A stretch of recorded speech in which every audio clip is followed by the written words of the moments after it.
मैं जिस देवता को जब चाहूं जहां चाहूं वैसे बुला सकती हूं। यदि आपका आदेश हो और आप प्रसन्न हो तो संतानोत्पत्ति के लिए जिस देवता को कहो मैं उसे बुला दूं। पांडु जी ने जब ये बात सुनी तो बहुत प्रसन्न हो गए। कुंती जी ने धर्म देवता का जे ही आवाहन किया,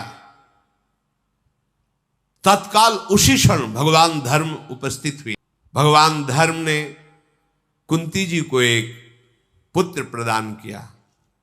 धर्मात्माओं में अग्रगण्य है और ये पराक्रमी, उदार, दूसरे का हित करने वाला, अजात शत्रु, सत्यवादी महात्मा, ये धर्मराज युधिष्ठिर के नाम से प्रसिद्ध होगा। महाराज युधिष्ठिर का प्रादुर्भाव धर्म देवता से हुआ। धर्मात्मा पुत्र को पाकर पांडु को बड़ा उत्साह और लोभ प्रकट हुआ। अब तुम ऐसे देवता का वर्ण करो जो सबसे बलवान हो। तो कुंती जी ने कहा सबसे बड़ा बलवान देवता वायुदेव है। त्रिभुवन में देवताओं में महाबली वायु देवता है, जिनके ही पुत्र पवन पुत्र भगवान के परम प्रेमी महाभागवत हनुमान जी महाराज है। आप वायु देवता का चिंतन करो। पांडु जी बहुत प्रसन्न है। पहले धर्म का अब महाबली प्रकट होना चाहिए।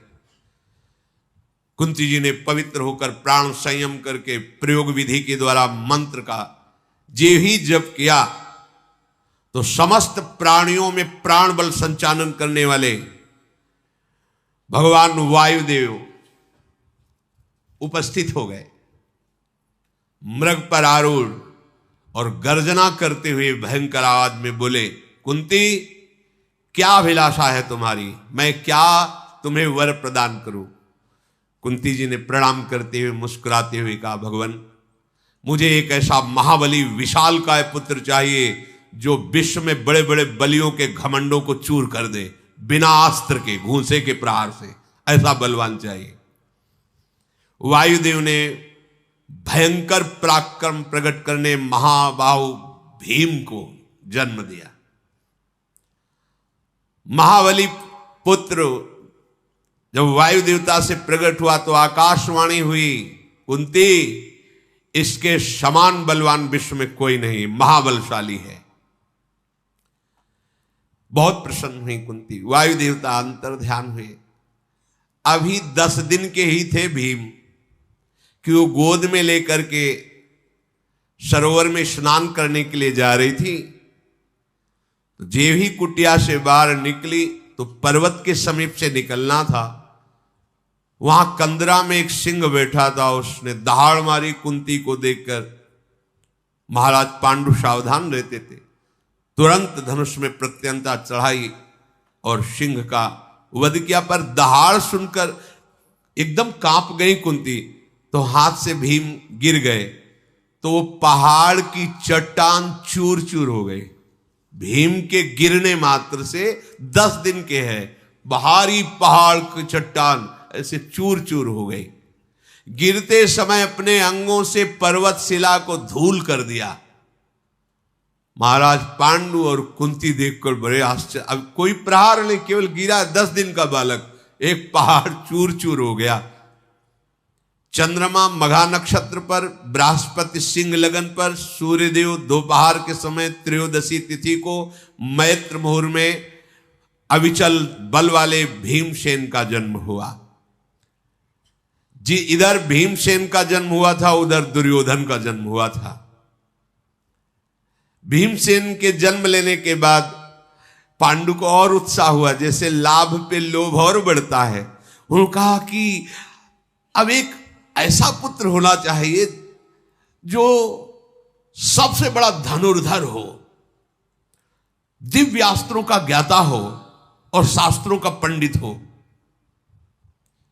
कुंती जी देख रही कि महाराज का लोभ बढ़ता ही जा रहा है। उनका ऐसे तो देवराज इंद्र हैं, समस्त दिव्यास्त्रों के ज्ञाता, शास्त्रों के ज्ञाता। ओ देवराज इंद्र को बुलाओ। तो उनका देवताओं के राजा है। कुछ समय हमें चाहिए, एकांत में होकर के कुंती जी ने तपस्या और मंत्र अनुष्ठान से देवराज को संतुष्ट किया, फिर आवाहन किया।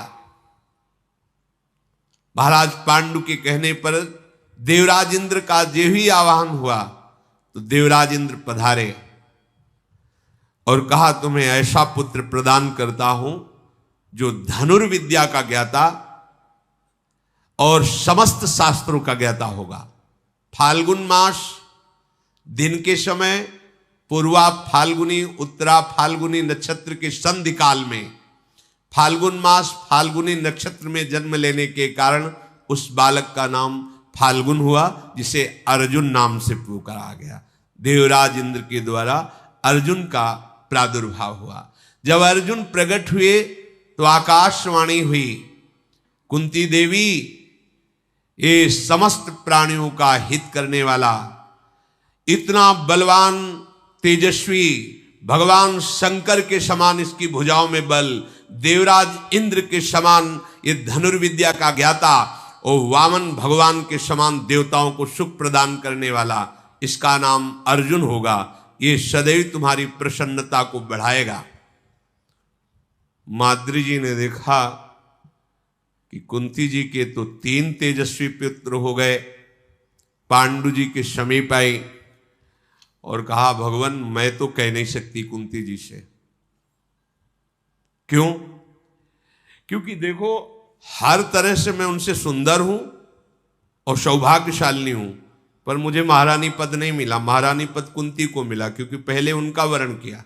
मैं किस बात में कमी हूं, ये बात सहती। अब दूसरी बात, उनके पुत्र हो गए और मेरे, महारानी भी वही, पुत्र भी उनके। महाराज आपको शाप है, पर आप प्रार्थना तो कर सकते हैं कुंती देवी से कि वो मंत्र मुझे बता दे जिससे मैं भी पुत्र प्रकट कर सकूं। और मैं कह नहीं सकती, आपसे कह रहे हूं, उनसे तो कहूंगी भी नहीं। अब महायशस्वी राजा पांडु कुंती के समीप कहकर कहा कि एक बात मेरे मन में है, माद्री को दुख ना हो तो एक पुत्र प्रकट करने के लिए एक बार मंत्र का प्रयोग विधि एक बार के लिए आप आदेश कर दीजिए। उनका, महाराज आपकी आज्ञा शिरोधार्य है। पांडु ने जब इंद्र प्रकट होकर के अर्जुन को तो और बोलने वाले, तो उनका, महाराज अब शब्द नहीं, आगे नहीं, बस धर्म यहीं तक आदेश करता है। महाराज पांडु की प्रेरणा से माद्री से कहा, तुम्हें एक बार मंत्र का प्रयोग करने को किसी एक देवता को बुला लो, इसके बाद वो प्रयोग विधि याद रहने पर भी सफल नहीं होगी, मैं केवल एक बार के लिए आदेश करती हूं। मन में आया कि इनके तो 3 पुत्र हैं, मुझे एक पुत्र एक देवता को बुलाना, तो विचार किया अश्विनी कुमार एक कहे जाते, पर हैं 2। उन्होंने अश्विनी कुमार का आह्वान किया, वो 2 पुत्र हुए जिनका नाम नकुल और सहदेव। सतसंग पर्वत पर महाराज पांडु कुंती जी और माद्री जी के साथ विराजमान हैं। बहुत से ब्रह्म ऋषियों का सेवन पांडु जी महाराज करते हैं। पुत्र की प्राप्ति की प्रबल इच्छा और जाने अनजाने में एक भयंकर अपराध बन जाना। किंदम नाम के एक ऋषि जो बहुत संयम से चलने वाले थे, पर भगवत लीला विधान से उनको दिन में ऐसी काम की वृत्ति जागृत हुई कि वो संभाल नहीं पाए और अपनी पत्नी की प्रेरणा से मृग रूप धारण किया। क्योंकि दिन में काम भोग करना निषेध किया गया है शास्त्र में, उसे पापाचरण माना गया है, तो ऐसी गलती ना हो जाए इसलिए उन्होंने मृग रूप धारण किया कि पशु के ऊपर कोई शास्त्र सिद्धांत नहीं। इतने महान तपस्वी कि वो अपने स्वरूप को छिपाकर मृग रूप धारण कर लिया, पर उस काम पर विजय प्राप्त नहीं की। परिणाम यह हुआ कि मृग और मृगी के रूप में, तो महाराज पांडु ने देखा इतना तेजस्वी मृग तो हमने देखा ही नहीं, इसकी मृगशाला तो बहुत सुंदर बनेगी। 5 बाणों से बीन दिया। तब किंदम ऋषि ने कहा कि तुमने भारी अपराध कर दिया, मैं शाप देता हूं, जब तुम अपनी स्त्री में कामासक्त होगे उसी समय तुम्हारी मृत्यु हो जाएगी। इस शाप से मानो दग्ध हो गए महाराज पांडु। कुंती जी से कहा कि अभी कुछ समय पहले ब्रह्म ऋषियों ने कहा तुम्हें निराश नहीं होना, तुम्हारे पुत्र होगा, तो मैं तो असमर्थ हूं शाप के कारण, फिर पुत्र कैसे हो सकता है। हमें लगता है जब हमारे भाग्य में पुत्र है तो उसका विधान शास्त्र में एक निकलता है, किसी ब्रह्म ऋषि से संयोग कराकर पुत्र प्राप्त किया जाए। क्या कुंती देवी से कहा तुम्हें यह स्वीकार है? उनका भगवान किसी ब्रह्म ऋषि की आवश्यकता नहीं है, हमने एक ऐसा दुर्वासा जी से मंत्र प्राप्त किया है कि जिस देवता को चाहे आकर्षित करके बुला सकते हैं। महाराज पांडु की प्रेरणा से साक्षात धर्म, जिससे धर्मराज युधिष्ठिर प्रकट हुए। फिर महाराज पांडु की प्रेरणा से वायु देवता का आवाहन, जिससे महाबलशाली भीम प्रकट हुए। फिर देवराज इंद्र का आवाहन, जिससे अर्जुन जी प्रकट हुए। फिर कुंती से कहा तो कुंती ने कहा बस महाराज, शास्त्र विधान इतना ही है, आगे एक शब्द भी आप नहीं बोलना। माद्री जी ने प्रार्थना किया पांडु से कि आप जानते मैं किसी भी स्थिति में कुंती जी से कम नहीं हूं, पर मुझे महारानी पद नहीं मिला, मैं सह गई। अब तो असहनीय हो रहा है कि उनके पुत्र भी हो गए और मेरे पुत्र नहीं। मैं प्रार्थना कर नहीं सकती, आप प्रेरणा कीजिए कुंती जी को कि एक पुत्र के लिए मुझे भी सौभाग्य प्रदान करें। महाराज पांडु ने कुंती जी से ऐसा निवेदन किया। कुंती जी ने कहा किसी भी एक देवता का आप स्मरण करो, मंत्र विधि का प्रयोग मैं कर रही हूं। तो बड़ी सावधानी और प्रवीणता से विचार किया कि इनके 3 पुत्र हैं तो 2 तो होने ही चाहिए, और 2 के लिए अवसर है नहीं, इसलिए उन्होंने एक देवता का स्मरण किया जो 2 रूप में रहते हैं, अश्वनी कुमार। दोनों अश्वनी कुमार प्रकट हुए और उनसे नकुल सहदेव का प्रादुर्भाव हुआ। यही महाभागवत 5 पांडवों के नाम से प्रसिद्ध हुए। सत्संग निवासी ब्रह्म ऋषियों ने उन सब का संस्कार किया और बहुत ही आशीर्वाद दिए। कुंती के ज्येष्ठ पुत्र का नाम युधिष्ठिर, मंझले का नाम भीमसेन और उनसे छोटे का नाम अर्जुन। माद्री के पुत्रों में जो सबसे पहले प्रकट हुए उनका नाम नकुल और दूसरे का नाम सहदेव निश्चित किया गया। पांडवगण ये 5 प्रतिवर्ष एक एक करके प्रकट हुए थे। ये सब दिव्य तेजधारी देव स्वरूप, धैर्यवान, वीर्यवान, महाबली, महान बुद्धिमान, पराक्रमी, इन तेजस्वी पुत्रों को देखकर महाराज पांडु को बड़ी प्रसन्नता हुई। बार बार सत्संग निवासी मुनियों के चरणों में प्रणाम करते हैं कि ये सब आप ऋषियों की कृपा से ही सौभाग्य प्राप्त हुआ है।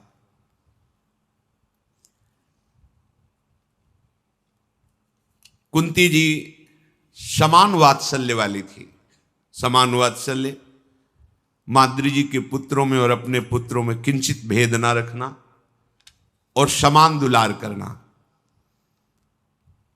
माद्री जी के हृदय में थोड़ा सा जो होता है वो एक थोड़ा सा था कि मैं किसी बात में कमी मेरे में नहीं है, फिर भी विशेष सम्मान कुंती का और अपने पुत्रों के प्रति ज्यादा लगाव वो होता है। लेकिन कुंती जी महाभागवत हैं, कभी उनके मन में ऐसा भाव नहीं। सत्संग निवासी तपस्वी मुनि पांडु के पुत्रों को, जो पांडव कहलाए, मंत्रों द्वारा सुरक्षित कर दिया कि बालक हैं, कोई भी यक्ष, राक्षस, भूत, पिशाच, सिंह आदि इनको कहीं भी कोई क्षति न पहुंचा दे। ये महान तपस्वी जन जिसकी रक्षा करते उसका कौन बाल बांका कर सकता। अभी नवजात शिशु हैं, कहीं कोई जानवर आक्रमण न कर दे, कहीं कोई राक्षसी माया आक्रमण न कर दे, इसलिए मंत्रों से सुरक्षित कर दिया। द्वारिका में वसुदेव जी की ये बहन है कुंती जी, वहां बैठकर विचार हुआ जब गुप्तचरों ने बताया कि किंदम ऋषि का शाप महाराज पांडु को प्राप्त हो गया है और वो सत्संग पर्वत पर एक वानप्रस्थी की तरह, तपस्वी की तरह रहकर जीवन व्यतीत करते हैं, शाक मूल फल पाते हैं, ब्रह्मचर्य से रहते हैं, सदैव तपस्या परायण हैं। जब इस प्रकार वहां वार्ता हो ही रही थी कि दूसरे गुप्तचर ने बताया कि 5 महान बलि पुत्र उनके प्रकट हुए। आश्चर्य हो गया कि जब शाप है तो पुत्र कैसे? तो गुप्तचरों ने पूरा विवरण रखा कि दिव्य देवताओं के द्वारा ब्रह्म ऋषियों के बीच में इन 5 पुत्रों का धर्म शास्त्र के अनुसार प्रादुर्भाव हुआ है। महायशस्वी वसुदेव जी ने कहा कि हम विचार ही कर रहे थे कि जो ऐसे धर्मात्मा है, तपस्वी हैं, वो ऐसे दुख संकट में कैसे फंस सकते हैं कि उनके कोई संतान ही ना हो, सिंहासन पर आरूढ़ होने के लिए कोई राजकुमार ही ना हो। अच्छा हुआ पांडु जी का प्रिय हुआ, ऋषियों की कृपा हुई, बहुत से विद्वान ब्राह्मणों को वसुदेव जी ने सत्संग पर्वत पर भेजा, वस्त्र आभूषण, बहुत सी भोजन सामग्री, और कहा कि आप जाकर के उनके संस्कार कीजिए उनके कुल के अनुरूप। ब्राह्मणों ने जाकर के वहां जब महाराज पांडु के सामने बात रखी तो कुंती और माद्री बहुत प्रसन्न हुए और मन से ही वसुदेव जी को प्रणाम किया। गर्भाधान से लेकर चूड़ाकरण, उपनयन संस्कार, ये सब ब्राह्मणों ने मंत्रों के द्वारा कराया। उनमें श्रेष्ठ पुरोहित श्री कश्यप जी थे। यशस्वी पांडव चूड़ाकरण, उपनयन, यज्ञोपवीत संस्कार, उपाकर्म, वेदाध्ययन, इन सब में उन ब्राह्मणों ने इनको पारंगत किया। जैसे जल में कमल बढ़ता है वैसे ही ऋषियों के बीच में ये 5 बालक बड़े होने लगे। महान वन में रमणी पर्वत शिखर पर महाराज पांडु अपने पुत्रों को देख देखकर बहुत आनंदित होते, क्योंकि अत्यंत तेजस्वी, सद्गुण से संपन्न और महाबलशाली। अर्जुन जी के 14वें वर्ष का उत्सव हो रहा था, धीरे धीरे बालक के बड़े हुए। उधर उत्सव में बहुत से ब्रह्म ऋषि ब्राह्मण पधारे थे, तो उनकी सेवा में कुंती जी रत थी, क्योंकि पूर्वाभ्यास संत सेवा का है, और असावधान हो गई। महाराज पांडु कुंती की दृष्टि से सुरक्षित रहते थे। वो सदैव माद्री पर दृष्टि रखती और कहती थी कभी महाराज के समीप मत जाना, क्योंकि शाप है, कहीं कोई ऐसी गलती ना हो जाए जिससे महाराज पांडु को खो दें। तो सदैव पांडु पर दृष्टि और माद्री पर रखती थी। महान संत हैं कुंती जी, भगवान के भक्तों में अग्रणी हैं, बड़ी धैर्यवान है। चूक हो गई, वो ब्राह्मणों की सेवा में इधर महाराज पांडु वन में भ्रमण करने के लिए निकले तो स्वाभाविक माद्री जी भी पीछे चल गई। यद्यपि नहीं जाना चाहिए था, पर प्रारब्ध बलवान होता है। जैसी हो भवतव्यता तैसी बने सहाय, आप ना आवे ताहि पे ताहि तहां ले जाए। पीछे मुड़ के देखा माद्री आ रही। आज का देखना कुछ अलग हो गया। देखते ही ऐसा लगा मानो ऐसी सुंदरी को तो हमने कभी देखा ही नहीं। बलपूर्वक दौड़े और माद्री जी को पकड़, माद्री जी चिल्लाने लगी, महाराज पांडु सावधान, आप शापित हैं, कोई ऐसी चेष्टा मत कर देना जिससे हम आपको खो दें। पर इतनी वृत्ति प्रारब्ध से प्रेरित हो गई कि वो कहने पर भी बार बार वो सावधान नहीं हुए और बलपूर्वक माद्री को पकड़ लिया। महाराज पांडु अभी धर्मयुक्त क्रिया ही कर रहे हैं, क्योंकि माद्री जी उनकी पत्नी है। जेव ही गले से लगाया ते ही हृदय गति रुक गई और मृत्यु को प्राप्त हो। साफ था, जेव ही तुम अपनी पत्नी को काम भाव से आलिंगन करो उसी समय मृत्यु हो जाएगी। माद्री ने देखा कि अब मेरे आलिंगन में तो पांडु महाराज का केवल शव है, प्राण निकल गए। बहुत जोर से विलाप करके रोने लगी। ये स्वर कुंती के कानों में पड़ा। दौड़ करके वह आई और देखा महाराज पांडु मृतक अवस्था में। शोकातुर माद्री ने कहा कि हमने बहुत प्रयास किया, पर महाराज मेरी एक नहीं माने और मुझे हृदय से लगा लिया।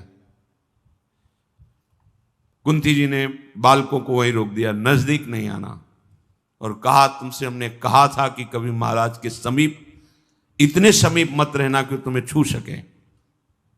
आपने हमारी बात नहीं मानी। माद्री जी ने कहा मैंने प्रयास किया, पता नहीं मेरे को क्या हो गया था कि मैं उनके पीछे चल रही, ये शाप से प्रेरित होकर।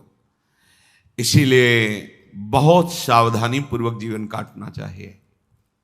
किसी संत का, किसी वैष्णव का अपराध भले वो शाप न दे, उमा क्षमा शाप होते भारी, ये तुम्हारा वो गंभीरता से चुप शांत है तो आप शांत मत समझो। राम रोष पावक सो जरे, जो अपराध भक्त कर करे। ये ऐसे महान तपस्वी हैं, ये भगवत स्वरूप हैं, लेकिन ऋषि का अपराध बन गया तो देखो कैसे मृत्यु हो गई। कुंती जी ने कहा सदा ब्रह्मचर्य का पालन करते हुए हम दोनों को महाराज की प्राण रक्षा करने का व्रत था।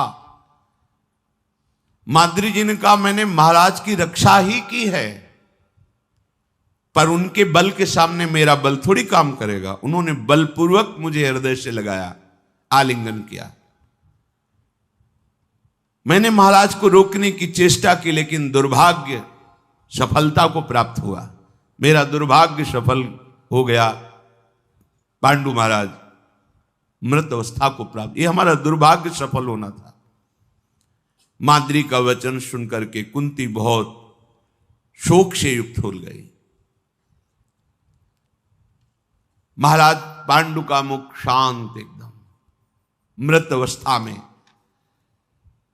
सैया पर पड़े हुए पांडु के समीप समस्त सत्संग निवासी जितने ब्रह्म ऋषि थे सब आ गए। बहुत से चारण जी भी आए। शोक मग्न होकर के कुंती जी ने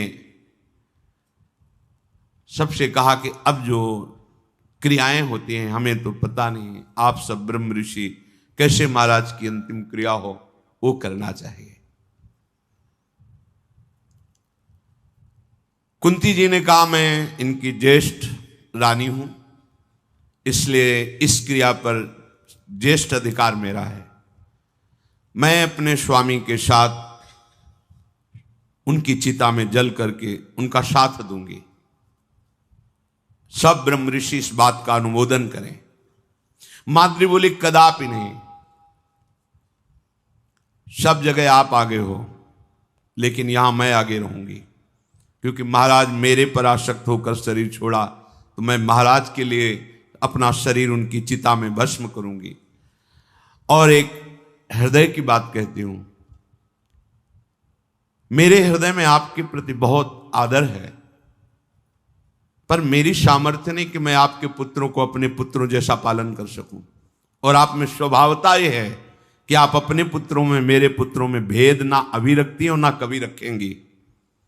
कई बातों में मैं आपको आदर करती हूं, इसलिए मेरा बर्ताव आपके पुत्रों के साथ सही नहीं रहेगा।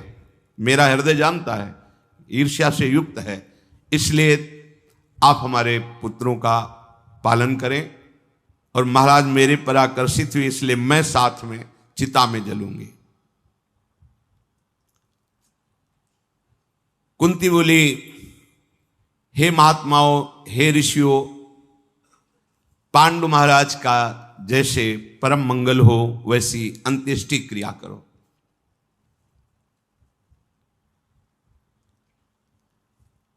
मैं पांडु महाराज के पुत्रों का जब तक शरीर में श्वास रहेगी पांचों का धैर्यपूर्वक पालन करूंगी, हर विपत्ति सहूंगी, इनको दुख से बचाऊंगी। ऋषियों ने सुंदर सुंदर चंदन आदि की लकड़ी एकत्रित करके नरश्रेष्ठ पांडु के शव को चिता पर विराजमान किया। माद्री जी गोद में अपने पति के शव को लेकर चिता पे बैठ गई। कितनी सामर्थ्य है इन महान सतियों में। चिता में आग लगाई गई और पति के शव के साथ जीवित शरीर को भस्म कर दिया माद्री जी ने। भाइयों से युधिष्ठिर जो पांडवजन हैं उनको नए वस्त्र धारण करा करके अंत्येष्टि क्रिया करवाई गई। महाराज पांडु की जलांजलि याद देना। राजा पांडु के इस अंतिम संस्कार में जितने महर्षि सम्मिलित हुए थे सबने कहा इन बालकों का मार्ग प्रशस्त होना चाहिए। महात्मा राजा पांडु अपना राज्य छोड़कर हम ऋषियों के बीच में निवास कर रहे थे। जब इन्होंने वानप्रस्थ आश्रम स्वीकार किया तो धृतराष्ट्र का राज्य तिलक हो गया हस्तिनापुर में। इस समय धृतराष्ट्र राजा है और उनके जो 100 पुत्र हैं बड़े ही अशुभ विचार वाले हैं, अधर्माचरण वाले हैं। महाराज पांडु के पुत्रों को वहां पहुंचाया जाए, नहीं तो यहां पर्वत पर रहते हुए ये ऋषियों की ही परंपरा में सम्मिलित रहेंगे। इनके लिए राज सिंहासन पर बैठना अनिवार्य है क्योंकि ये सब धर्मात्मा और ऋषियों के द्वारा सेवित हैं।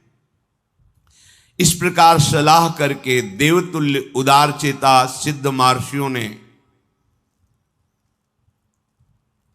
हस्तिनापुर जाने का विचार किया।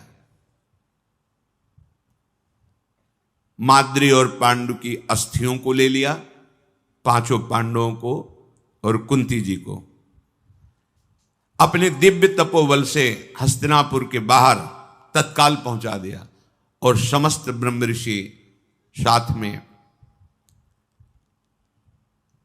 सूचना पहुंचाई धृतराष्ट्र को कि हम सत्संग पर्वत पर रहते हैं, सब आपसे मिलना चाहते हैं और आपके भाई पांडु के पांचों पुत्रों को आपके हाथ में समर्पित करते हैं। इनको अपने पुत्रों जैसा ही दुलार करना। जी ही ये सुना तो भीष्म जी, धृतराष्ट्र जी, ये बड़े बड़े कुल के जो माननीय जन हैं वो सब हाय।